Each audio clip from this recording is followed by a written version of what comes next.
Imagine you buy an option today. The market barely moves. You check your position tomorrow, and suddenly, your option is worth less. No major crash. No big rally. So where did your money go? The answer is theta. Welcome to part 4 of our Options Greek series. Let's understand theta in the simplest possible way. Theta measures how much value an option can lose as time passes, assuming other factors remain unchanged. Think of an option like an ice cube. Every day, the ice cube slowly melts. That melting process is similar to theta decay. For example, imagine you buy a call option for 100 rupees. If the option has a theta of -5 rupees, theoretically, around 5 rupees of its value can disappear in one day because of time decay, assuming everything else stays constant. So after one day, the option could be worth roughly 95 rupees instead of 100 rupees. But here is something very important. Theta is not usually the same throughout the life of the option. As expiration gets closer, time decay generally becomes faster, especially for options that still contain significant time value. This is why option buyers often feel pressure when the market moves slowly. Imagine you buy an option because you expect the market to rise. But the market stays sideways for several days. You may still lose money. Why? Because while you are waiting for the market to move, time is working against you. And that is the dangerous part about theta. Now let's compare option buyers and option sellers. For an option buyer, theta is generally negative. Time passing can reduce the option's value. For an option seller, theta is generally positive. If the option loses time value, that can benefit the seller, all else equal.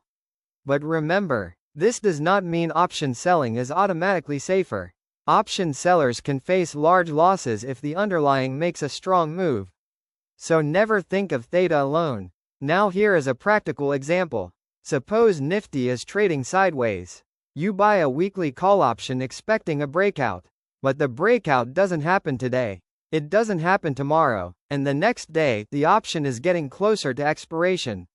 Even if Nifty hasn't fallen significantly, your option premium may continue to shrink.